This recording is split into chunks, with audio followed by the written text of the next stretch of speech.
Hello, everyone. This is Gary Gomes. I'm probably wearing a similar color t-shirt to the last two broadcasts I had. It was just entirely unintentional, um, just circumstance. Excuse me, I'm gonna move for a second. I apologize. And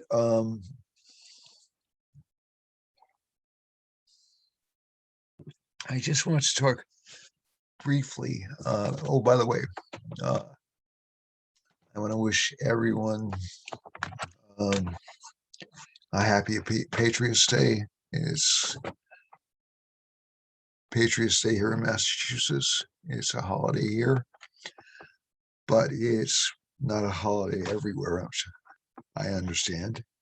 And so I just wanted to wish those who celebrate a happy Patriots Day. And for those of you who don't, I wish you were in Massachusetts. Okay, so I'm going to talk a little bit about the year. Oh, by the way, if you like the video, and I think you will, um, give us a like, subscribe. I'm trying to make it up to 500 subscribers by the end of the summer, and maybe 1,000 by the end of the year. So if we can make those goals, I'd love it. This is a modest channel. I'm going to go into overdrive over the next few months and start publicizing myself much more.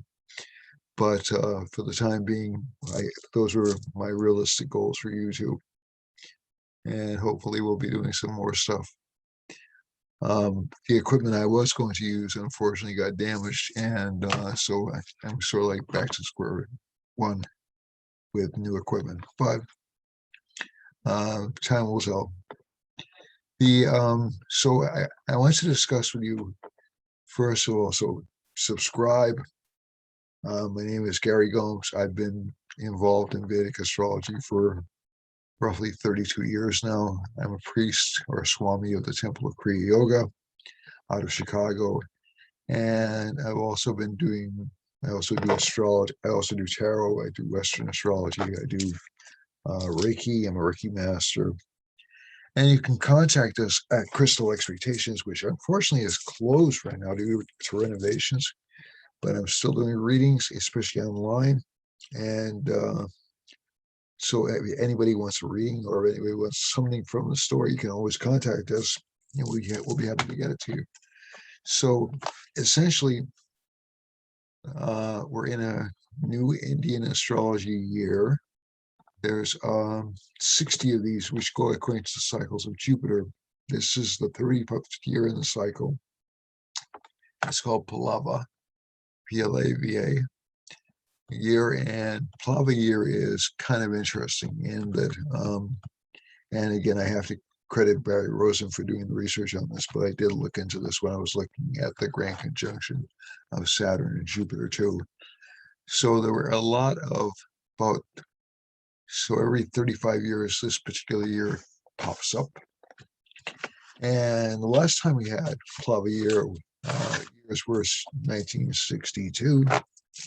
And this is the 35th year. So we go back roughly 60 years, we'll see another Plava year in 1962 and another Plava year around 1902. And it's interesting that these tend to coincide. To me, it's interesting.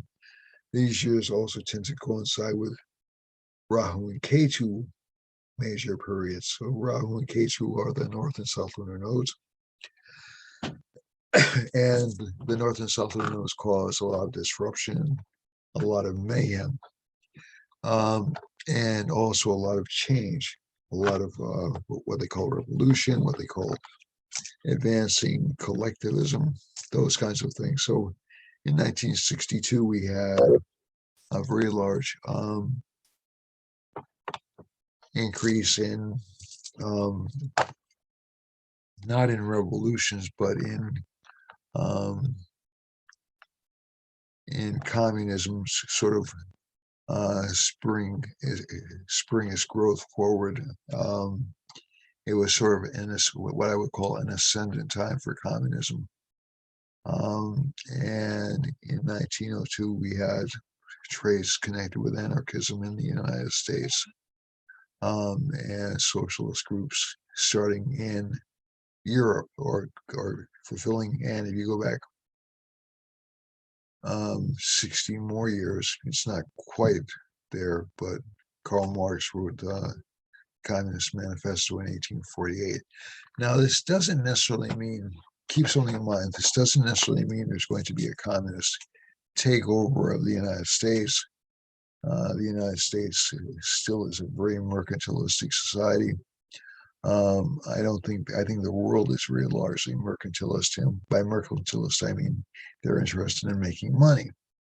So you have a country like China, which was communist for many, many years and embraced capitalism in around 1989, 1990 as a way of expanding wealth.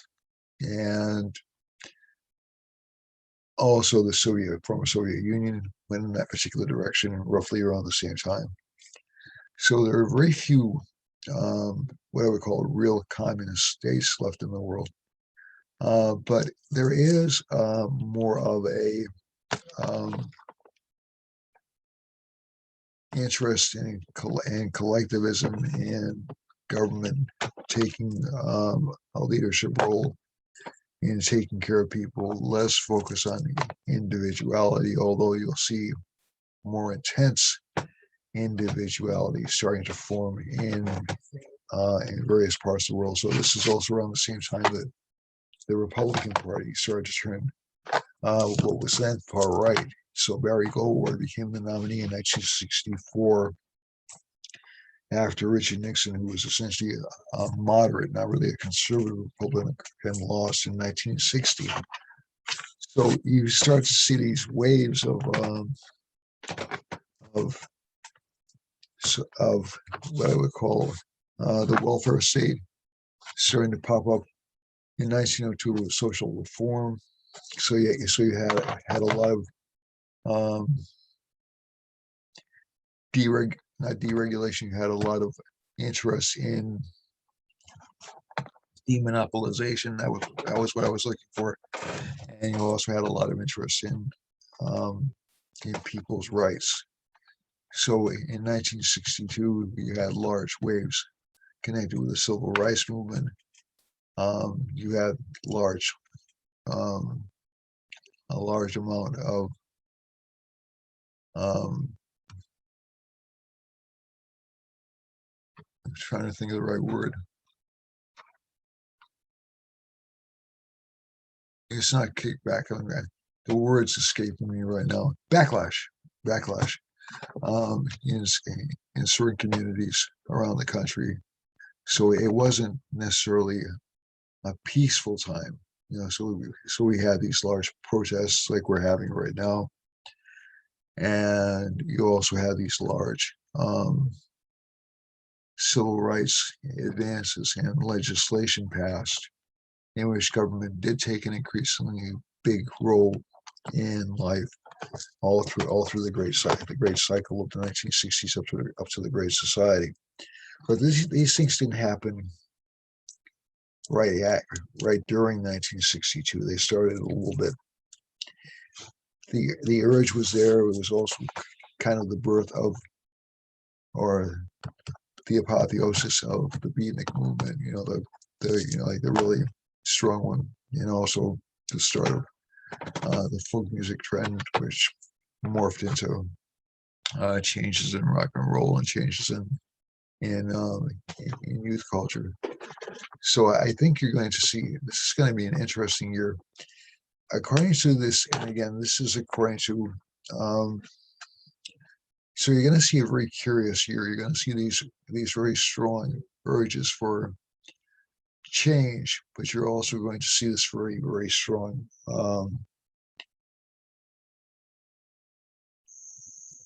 focus on material well-being, or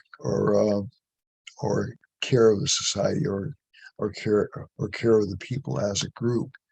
And I don't think they're mutually exclusive from each other. So you're going to see what I would call more um, iconoclastic individualism, like essentially a lot of people had to find themselves individualistically as by going off the grid or something like that. You will continue to see more problems and more um, complaints in social media, along with increasing control and conformity.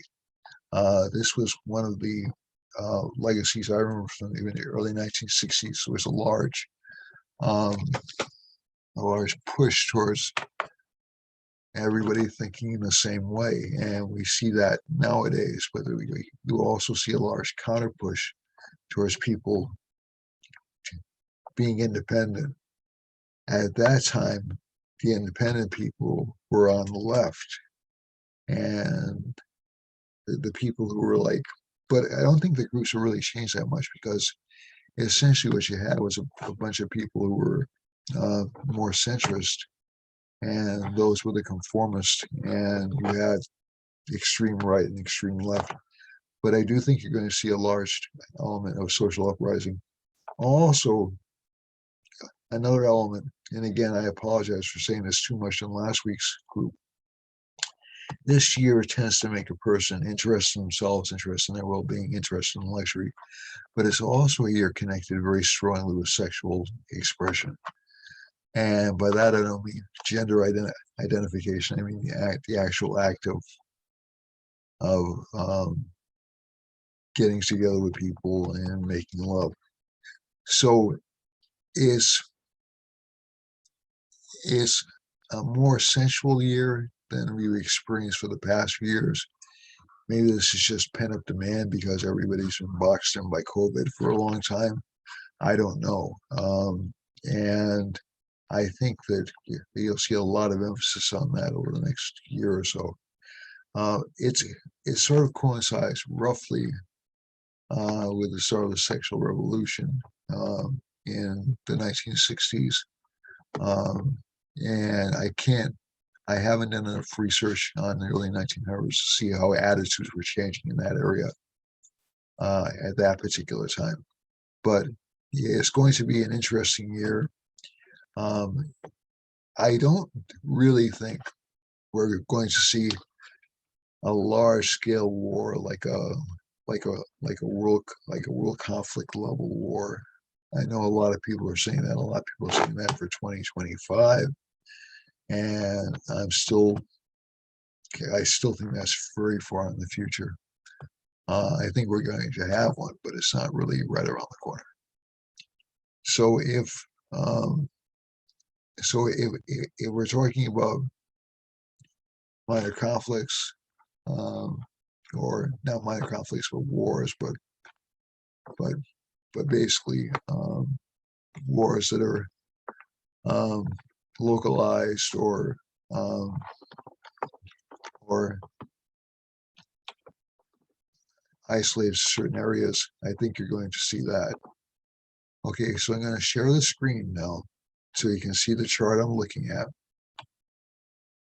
I'm going to bring up the chart. I'm going to make sure we have. So this, as I'm talking to you, this is the chart for the time that I'm talking to you. Now, this is a Libra rising, and I'm going to add some elements I haven't really spoken about a great deal in previous um, readings or analyses, but I think they're important. So you see this thing right here, that little YP, that's called the yogi point. I think I discussed that last week. The yogi point is essentially a mathematically calculated point. It was developed by an astrologer named Iyer, and I've done a video on this with Saptarishi astrology. And the yogi point is essentially a point of wealth, of the accumulation of wealth. And you have yogi planets and what are called duplicate yogi planets. So the yogi planet right now is Venus. It's 12 degrees of Aries. And the other yogi planet would be the nakshatra ruler, which is Rahu. I believe. So let me see. Venus is in. Oh no, Venus is in. No, the Yogi point is in. Yes, Yogi point is in Swati Nakshatra, which is ruled by Rahu. So that's where you get that derivation from. And the Avyogi planet is normally um, 8 signs away. So let's look at this. I'm going to change the layout. And you'll see the Avyogi planet here is down here. The Yogi planet is Rahu. The Avyogi planet is Venus. And the duplicate Yogi planet is Venus. So this is actually an interesting chart because Rahu is in the 8th house in this chart, is in, so it's the Lord of the Nakshatra, where the Yogi planet is, or where the Yogi planet is placed. And the duplicate Yogi planet is the Lord of the sign. And basically, and the Sri Lagna is also placed in Libra. So the Sri Lagna is also another point of prosperity. Let me get that big window out of the way. So whenever you have a combination like this literally means unearned income coming in. And I would caution investors in particular over the next month or so to be very careful about investing, because if Rahu's the Avyogi planet, the speculation will last for a while. It won't last forever, and it'll be very erratic and very up and down. So that doesn't mean that people are going to go bankrupt or the stock market's going to crash or anything like that. It's just going to be kind of a zigzaggy pattern for the next month or so. Also, as we talk today, the moon is in Cancer. It's extremely well placed by sign. Is in Punarvasu Nakshatra, which is ruled by Jupiter, and is aspected by Saturn. So this tends to make people charismatic. It tends to make people work hard. It tends to make people not mind hard work. And whenever you have a Saturn moon opposition, people with that combination tend to be famous. And it's mainly because they're willing to make sacrifices for fame, and they're willing to make sacrifices for other things. So whenever you see that kind of a combination, is considered to be very good. Jupiter is also very good. It's in the 5th house of speculation and children. And Jupiter in the 5th house of speculation and children does indicate there are good investment opportunities right now. There are even good job opportunities right now. But a lot of people are afraid because of Rahu. They're uncertain because of Rahu. They're overconfident because the sun is really strong right now. And Venus and Mercury are with the sun, so that's a great deal of focus on beauty and communication. But also, just more interestingly, there's an interaction between Mercury, which is in Aries, and Mars, which is in Gemini. So this is what's called a Parivartana Yoga. And I've spoken about this before. So Parivartana Yogas tend to make the planets really strong. So for Libras in particular, this is a good time for relationships. This is a good time for meeting people. Same is true to a lesser extent for Aries, but for Libra, rising or sun or moon, extraordinarily good, extraordinarily lucky, because you'll meet a beautiful person who'll be a strong communicator and very ambitious. So this is a really excellent time for Libra.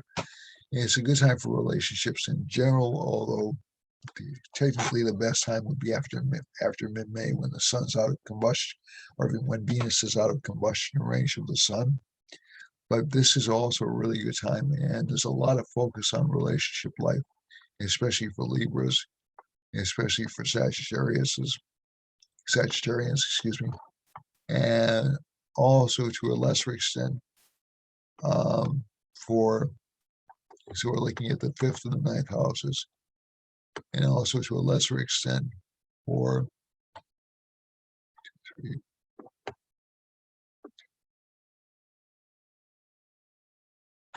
Leos. Okay, so those three signs will benefit very, very strongly from like in relationships and partnerships. But overall, from the chart here, we're looking at this, and I'll go over this when I go over the reading for the end of the week. But basically, whenever you have a combination like this, this is the brilliance of the sun illuminates Mercury. It also combusts. Mercury's within roughly, there's Mercury's sort of in Cazimi, so it makes us really smart. Cazimi is within 1 degree of the sun. It's not quite there, but it's close. And it makes us very smart and very sharp and very intellectually gifted. Rahu's in its most favorable sign. Ketu's in its most favorable sign, at least according to the school of astrology that I adhere to. There are others that don't view this in the same way as I do. Saturn's in its sign, in its best sign, and Jupiter's in Aquarius. Now, one of my teachers years ago had actually said that Jupiter in Aquarius functions almost like Jupiter in Cancer. And the reason for that is because Jupiter's been toiling against his significations being warped by Saturn over the past year. So essentially, when Jupiter's in Capricorn, it's considered to be unhappy. It's considered to be sort of like wisdom doesn't rule the day. Essentially, greed or expediency does. You'll experience a lot of people lying or fibbing or very untrustworthy. And again, we're talking about politics. This holds true of both parties. It's not just one party or another. So, I hate to bust people's balloons, but there are no good guys and bad guys in politics. Or depending on your perspective, maybe there are. Also, something kind of interesting, Mars is aspecting Saturn, so there's going to be a really strong desire to get things exactly right. So this is kind of an adverse placement, but it's also very good for perfectionist people. It's also very good for trying to get things done in the home. And given the general nature of the chart I'm looking at, K2 is kind of unusual in the second house because it'll cause a lot of arguments. Mars and Saturn will cause a lot of arguments about property. But Jupiter in the fifth is a beautiful placement. It brings children, it brings joy, it brings happiness. Rahu in the eighth. Now, again, this is going to depend on your chart. Rahu in the eighth brings unexpected earnings. So earnings that come from like nothing, nothing you would have imagined. So this is where I think cryptocurrency is coming from, to be honest with you. The gains in cryptocurrency, I don't think are, I'm sort of in a minority on this among astrologers, but I don't think cryptocurrency is a real currency. It's a commodity. And I think it'll probably survive as a commodity, and it'll probably survive as an exchange system, but it won't replace nationally based currencies. The other thing is, when you look at this chart, the Uttara Lagna is essentially as connected with recreation, or not recreation, in the reproduction, essentially. And especially since it's in Scorpio, a lot of people are going to start acting more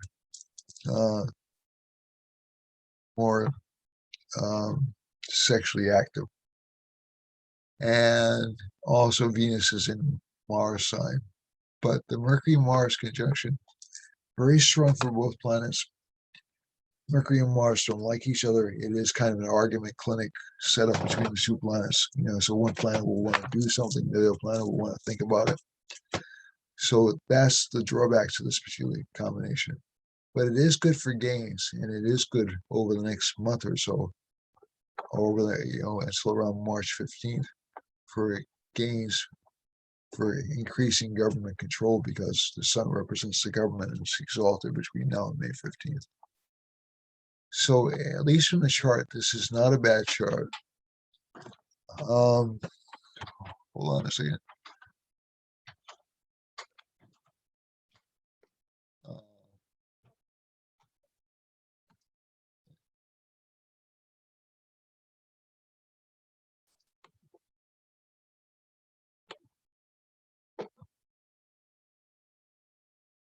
Hold on.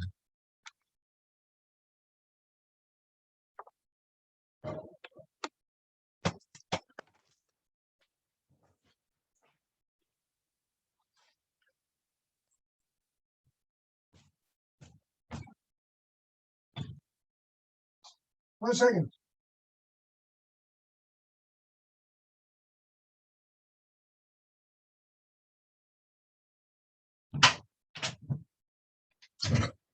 Yeah, so long.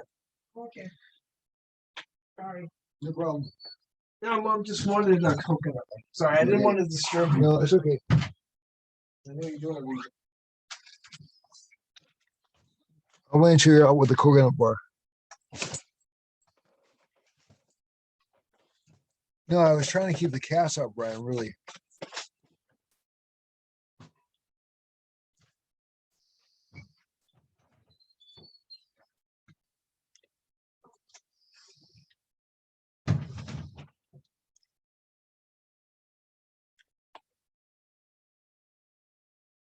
So I was talking about the Mars Mercury, and so it's going to give a lot of opportunities for arguments, a lot of opportunities for um, the Mars Mercury mutual exchange. It's going to give a lot of opportunities for arguments, a lot of opportunities for intellectual discussion and action. But I'm a little bit worried about it because if Mars is in Gemini, people in particular will act very quickly, relationship wise, than they normally would. Um, and with with this sign being as charged as it is, and with K2 in Scorpio, there'll be a lot of, I would call it, bad relationship decisions made. It's not, I'm not judging anybody. You know, it's essentially people have to do what they have to do. But there's going to be a certain amount. It's not really impulsiveness. It's just like a strong brain desire to get together with people. So, oh, and government control, like I explained about that previously. That's right. Okay. So, but basically, this is not a bad chart. Also, kind of important. Um, there's this combination called the Kala Sarpa Yoga, which the United States have been in since last fall, and is normally, I tend to look at Kala Sarpas as essentially, people are boxed and are pointed in a certain direction, and in Pisces, people were pointed towards staying inside, being reclusive, being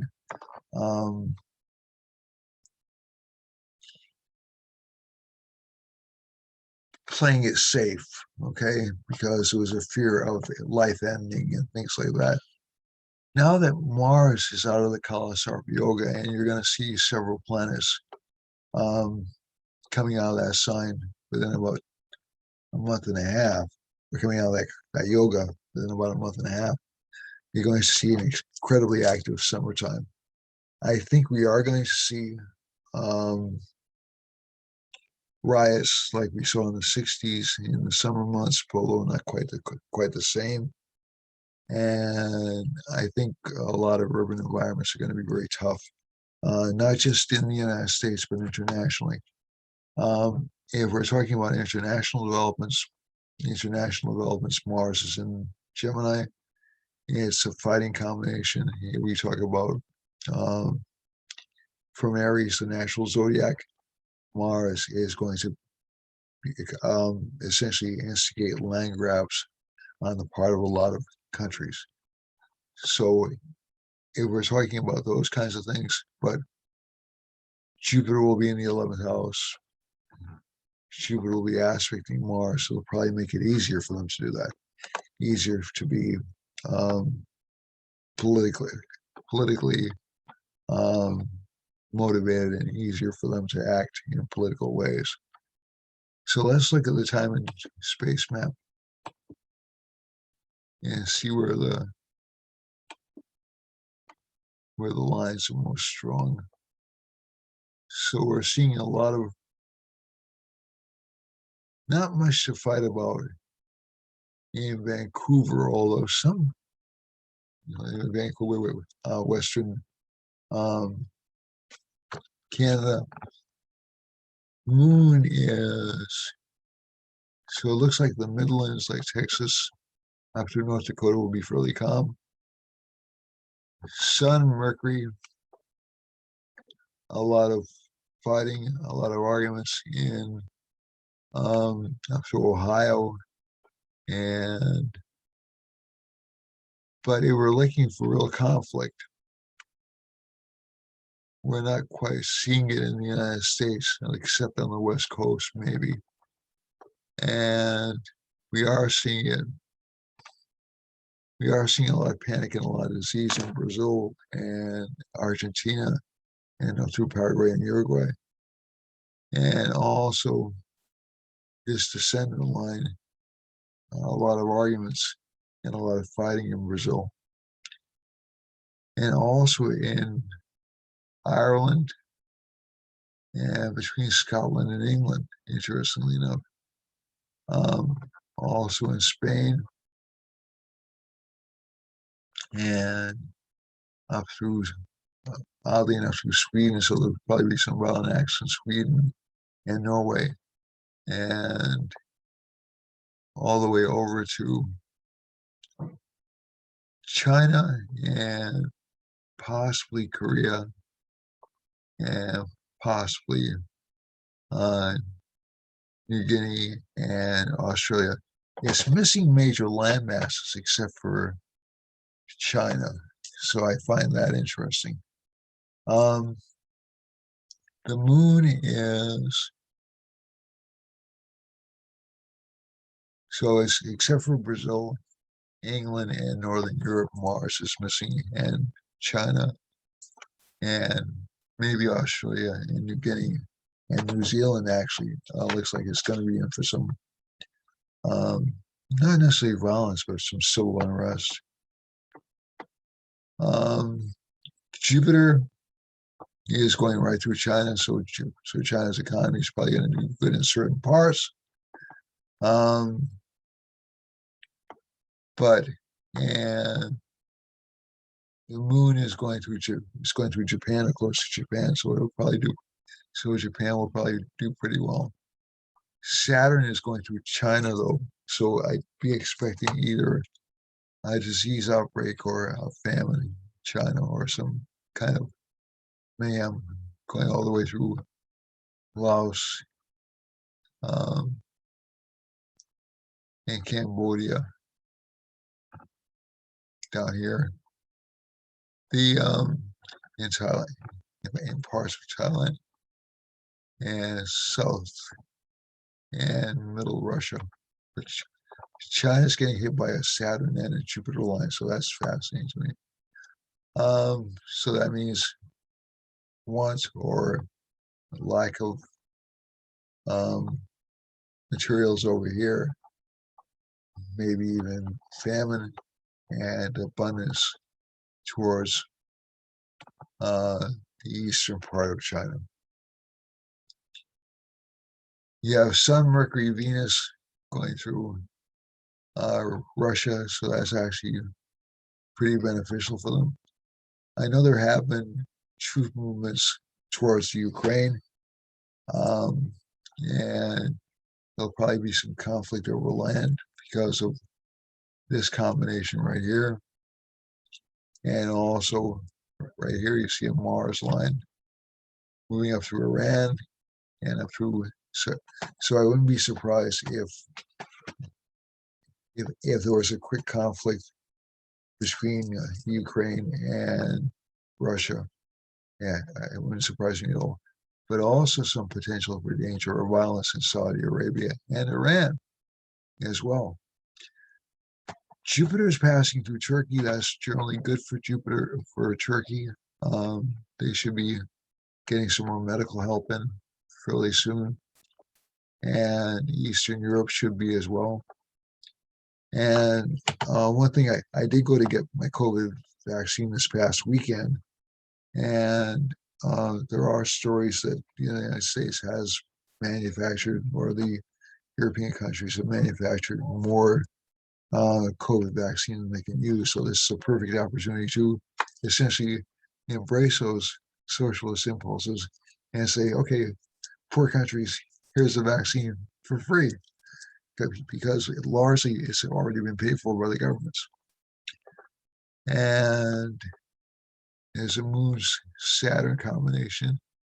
So we're looking for some problems in Algeria and Egypt, and this part of the world will actually become fairly famous,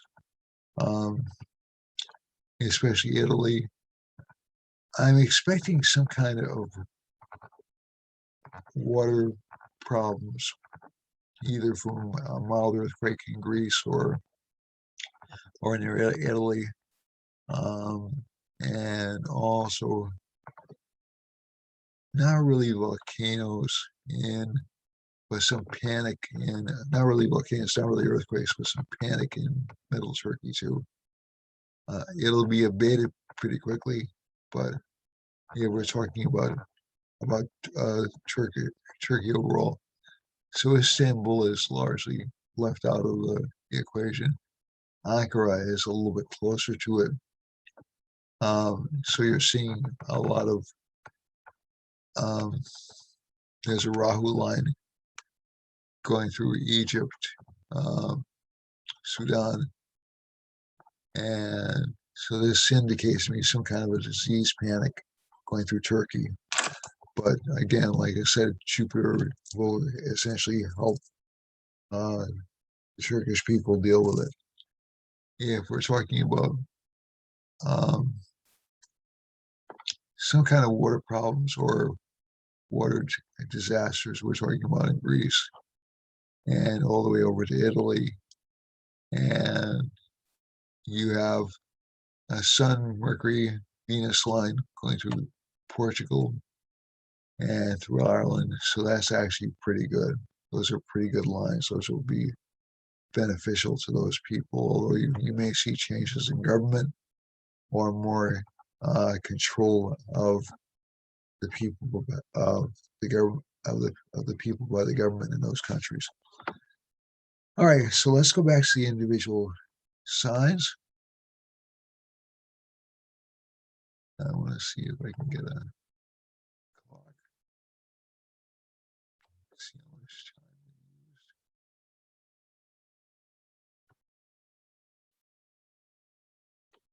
we used. It's more like a 4. Okay. All right. So it's not telling me how much time we use. So let me get out of here. And if we go over to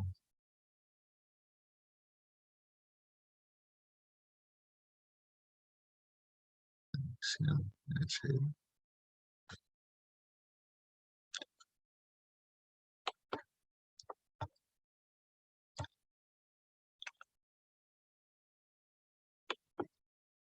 All right.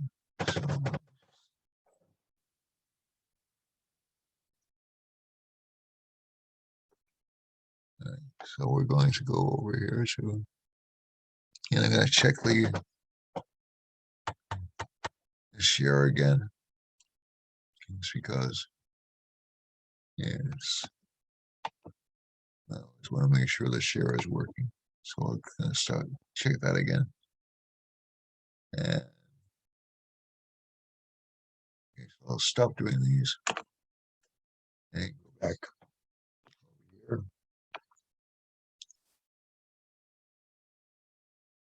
So look at the charts, the individual charts. Right, I want that there.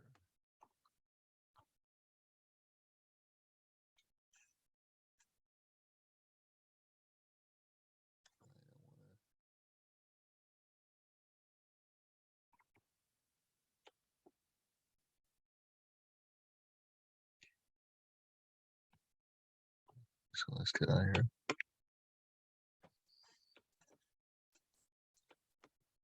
All right.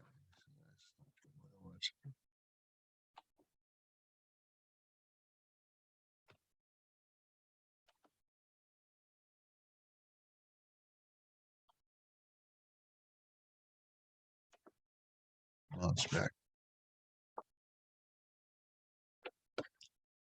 All right, so let's look at the individual signs for a second, for a few minutes rather. And so I've spoken a lot about Libra, Leo. I've spoken a great deal about Libra. But if we're looking over here, people with strong Sun in Aries will tend to feel extremely confident, extremely capable. However, they will express a great deal of fear, of uncertainty about the world and their place in it. And this is really, and a lot of dissatisfaction as well. So this is really concern or worry about money, but they will have good ability to make money, and they'll draw money in over the next, but it'll take probably for about another month before they see real strong earnings. They'll have a great deal of courage, a great deal of independence, a great deal of ambition, and home life will be relatively calm or peaceful for these individuals, although they will be afraid of disease or elements connected with illness. Fifth house Lord is the sun. Fifth house Lord is in the first house, so there's a great deal of focus on children. Also on luck, so they'll be recognized in a very large extent for the kinds of activities they've taken over the past few weeks, and they'll have a lot of money opportunities as well. The yogi points in their seventh house, so they'll expect to gain money through partnerships. K2's in the eighth house. Now, this is interesting because K2 in the eighth house gives them a lot of knowledge, a lot of intuition, a lot of ability to read people. And the ninth house Lord sits in the 11th house, so it's a good month for them for gains. So they'll be going to be working very hard, but they will be gaining a lot of money. And they'll also be spending it because the Lord of the 12th is in the 11th. But this is overall, this is not a bad month for Aries. For Taurus, a lot of anxiety about the future, a lot of anger because of not getting what they want. Unfortunately, some fear of moving forward, and they may be unrealistic in terms of what they want, but they have to strive. You know, the sign will have to strive. It'll have to try for what it can get, and sometimes if you do that, you get a lot. Okay, so the moon's in the third house. However, keep in mind your desires are going to be wavering. They're going to be a little bit unpredictable. Down here, it gives money from family, money from children, and also from investing. And down here, relationships with spouse are going to be a little bit odd or a little bit abnormal. That's sort of like been the nature of the beast for this particular sign over the past year. But you'll also see a great deal of interest in metaphysical and spiritual pursuits. Saturn's in the ninth house, so luck tends to move slowly. Jupiter's in the 10th, so career life is actually going to be good over the next few months. And the 11th house, Lord, in the 10th house indicates new gains or new increases in income from work. Maybe even some new promotional opportunities. For Gemini, a lot of fire in the sign over the next month, a lot of real strong anger, real strong desire, real strong ambition. A certain impulsiveness in relationships, so they want to move very, very quickly in relationships. Not necessarily a bad thing, but they should be a little cautious. And they may actually have a relationship that starts as a friendship from this combination. Moon is in the second house, so again, they're going to be really talking. They're going to seem to be very elegant, very attractive. And you'll also see in this third house here, they'll also have a lot of ambition, just a ton of ambition, and they're going to realize a lot of their dreams and ambitions this month. Family is very supportive this month of this sign, and you'll start to see as we get to the fifth house, you'll start to see children start to actually gain more confidence and more communication skills. Sixth house, they have to be a little bit careful of their health. They have to be careful, especially of stomach problems and stomach difficulties. Notice I haven't mentioned COVID because a lot of what I'm seeing and what I'm expecting to see is increasing spread, but decreasing mortality. Seventh house Lord is Jupiter. It's in the ninth house, so this gives increased financial gains to the sign. Saturn is in the eighth, so they'll still feel like their dreams are kind of out of the reach, or they want a solid foundation in life. That's a little bit out of the reach right now. But overall, career looks great, but they will be spending a lot of money to overcompensate, and there will be a lot of interest in or ambition or desire on the part of the sign. Cancer, some fame or recognition goes to Cancer this month. You'll also see a lot of interest in spiritual matters because of Jupiter in the eighth house. Some unearned income coming in, and the Sri Lagna is in the third house, so a lot of ambition for money and a lot of financial rewards. The fourth house Lord is Venus, is placed in the 10th house, so it is going to give career expansion, career growth for most people with this particular sign. And relationship life will seem a little bit boring and predictable.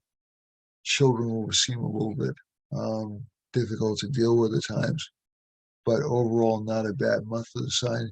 Career-wise, in terms of health, they'll have to be careful about they should get 2 and 3 opinions from doctors as opposed to just one. But health-wise, they should be fine. And in terms of overall luck, the sign is actually doing pretty well. They'll be doing a lot of work. They'll be enjoying their work.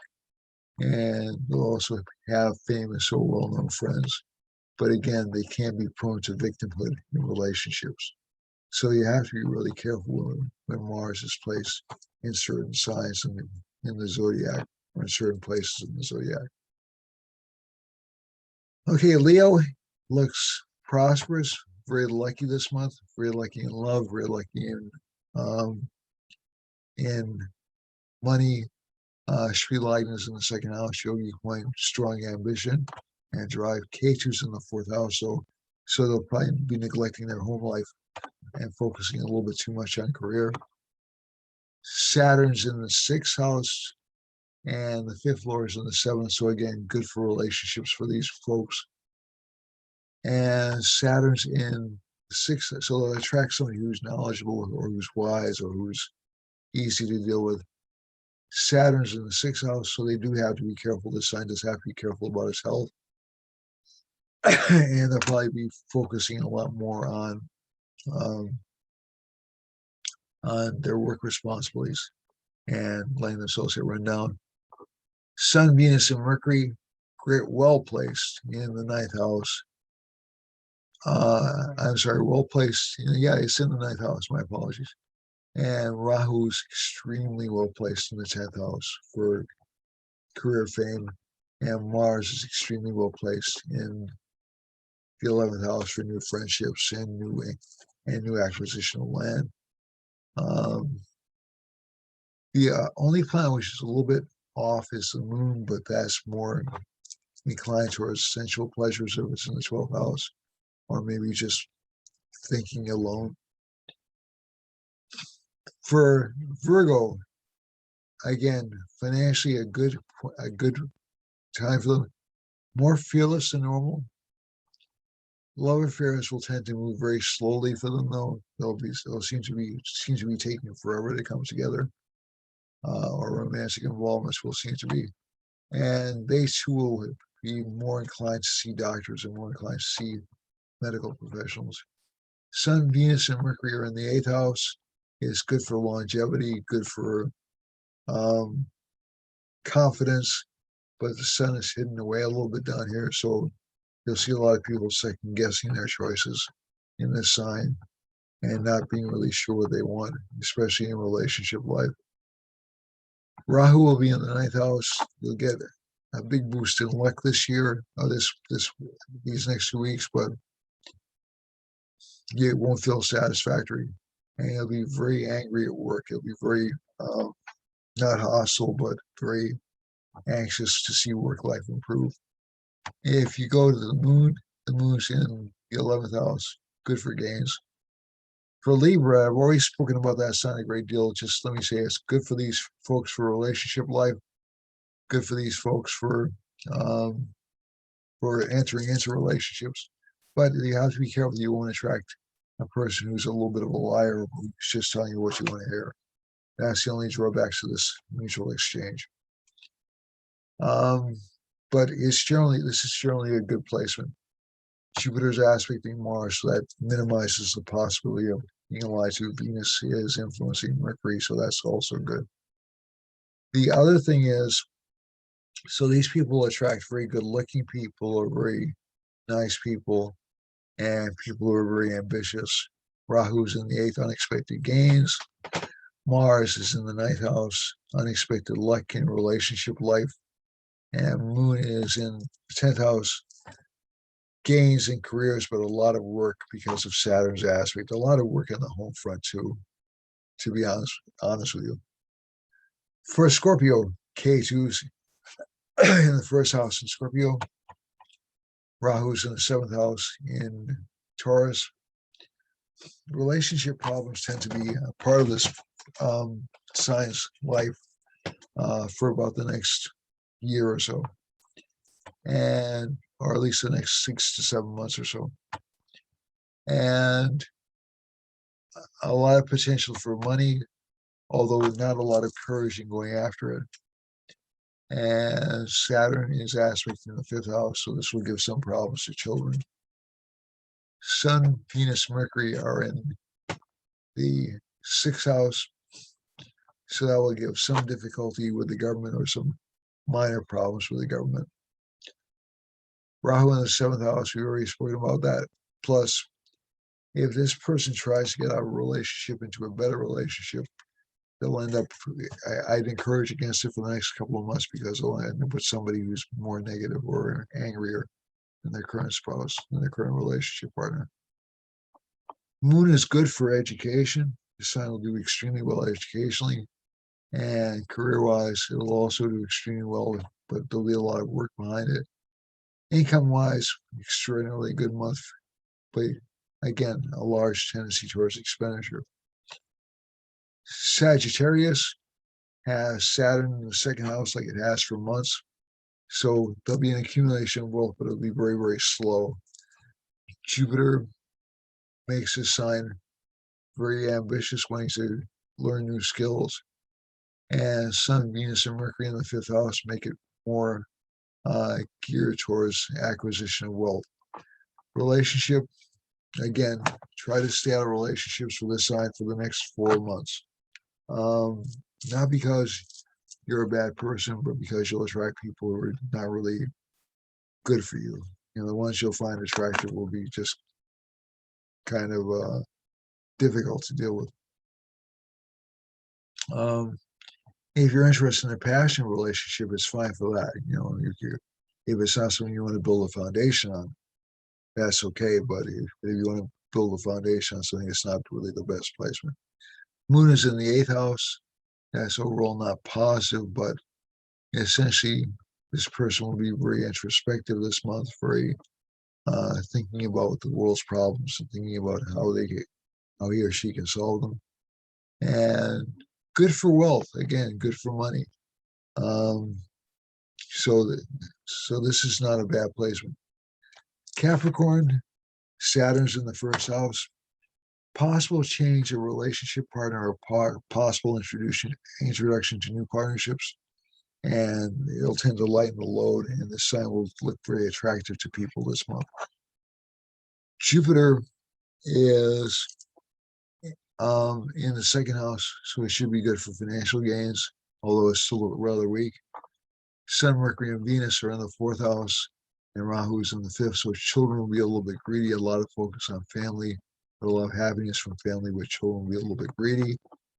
Some minor health issues could come up with this sign during this month, especially connected with the liver or the intestines.